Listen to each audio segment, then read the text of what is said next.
Cette semaine, je me concentre sur mon permis de conduire. Ce qui est cool en Suisse, c'est qu'on peut simplement conduire avec la personne de notre choix. Personnellement, je prends des cours avec un prof que j'adore, mais je conduis aussi avec mon mari pour m'habituer à sa voiture. Et aujourd'hui justement, il m'emmène conduire un peu. Je suis partagée entre l'excitation et la peur. Je suis habituée à la voiture de mon prof, mais la Tesla de mon mari, c'est vraiment autre chose. Elle est plus large et surtout plus puissante. Je dois m'habituer. Je suis bientôt prête pour l'examen. D'ici fin juin, je devrais l'avoir passé. J'ai pas fait mon RTI. Non! J'ai failli à ma mission.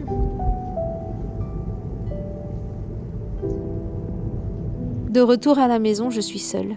Et oui, c'est encore les vacances et mes enfants sont en camp. Ma fille en camp de poney jusqu'à 17h et mon fils en camp de parcours jusqu'à midi. J'en profite pour m'avancer sur les corrections finales du tome 3 de ma saga. Ça prend un peu de retard, mais je sais que je vais y arriver pour début juillet.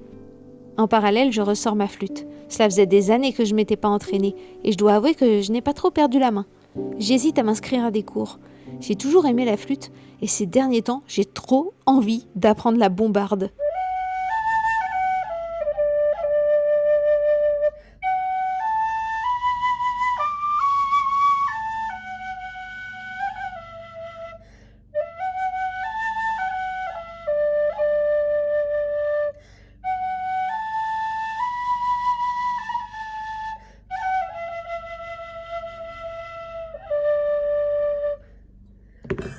Le lendemain, j'ai cours de conduite. J'aimerais vous filmer ce moment, mais je suis tellement dans la concentration que j'oublie de demander à mon prof.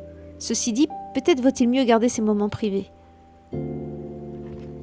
J'ai beaucoup de chance car le lieu de rendez-vous est tout près de chez moi. C'est parfait, car juste après mon cours, je dois aussi récupérer mon fils à son club de parcours, qui est, lui aussi, à proximité.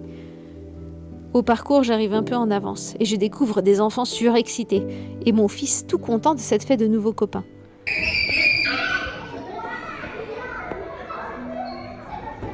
Avant la fin du cours, ils doivent tous mettre la main à la pâte pour ranger la salle. J'observe, amusée de constater que mon fils sait mieux ranger cette salle que sa chambre.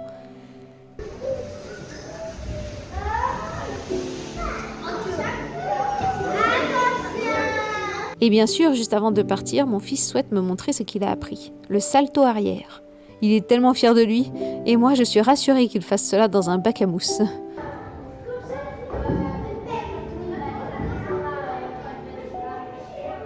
Toute la semaine se déroule ainsi, alors je saute directement au week-end et notre sortie en famille.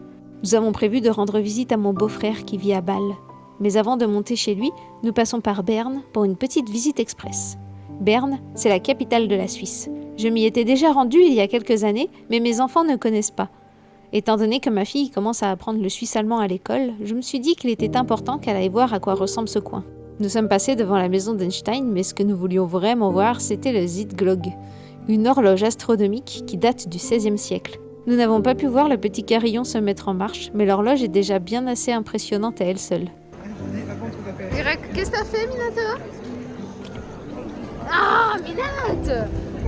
Non. C'est pas vrai.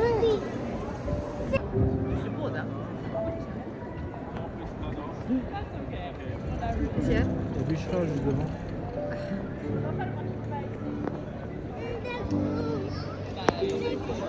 Après cette petite balade, nous décidons de manger mexicain pour faire plaisir aux enfants. Ma fille a adoré la déco. Elle avait l'impression d'être dans le film Coco. Maman, t'as entendu, j'étais pas là pour éteindre. Oui, tiens. En plus, ces toilettes, c'était même pas spécial. En fin d'après-midi, nous voici à Bâle. Cette ville, je ne sais pas si je l'aime ou si je la déteste. Il y a beaucoup d'art, beaucoup de bâtiments impressionnants, mais aussi beaucoup d'usines et d'endroits franchement moches et déprimants. Cette fois-là, nous prenons la décision de visiter la vieille ville pour essayer de trouver le beau et surtout l'histoire avec un grand H de cette ville. Et ben là, il n'y a personne qui y vit sûrement.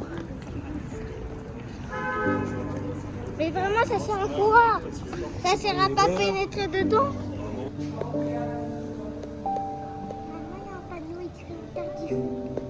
Mon fils a entendu de la musique. Il n'en faut pas plus pour le perdre.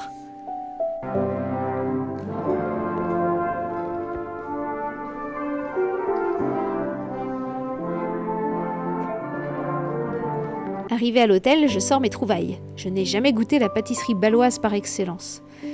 Je ne sais pas à quoi m'attendre, mais ma belle-mère et mon mari me disent que c'est ignoble. Eh bien, vous savez quoi ?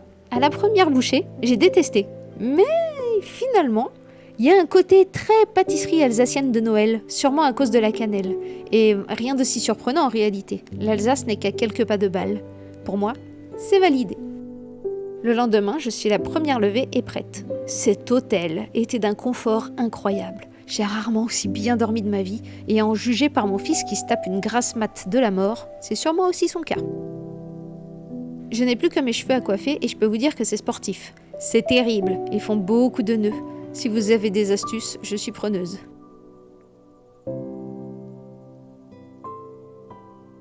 Nous voilà enfin chez les cousins de mes enfants. Et évidemment, ils jouent immédiatement aux jeux vidéo pendant que les adultes discutent. Pour moi, c'est un peu dur. Les conversations sont en japonais, car ma belle-sœur et ses enfants ne parlent pas le français. Tout au plus, ils comprennent le suisse-allemand. Mais c'est une langue encore plus mystérieuse pour moi. Tant pis, je les laisse à leur retrouvaille et moi j'observe les enfants converser par rire et signes, car malheureusement mes enfants ne parlent pas le japonais non plus. À midi, nous partons pour un resto japonais, côté France. Mon fils a tellement hâte qu'il ne nous attend pas et suit son tonton du pas décidé de mangeur expert de sushi. C'était à volonté et on s'est bien éclaté le bide. Ça coûte ? J'espère que notre week-end à Bâle vous aura plu. Je vous dis à très bientôt et tout de bon.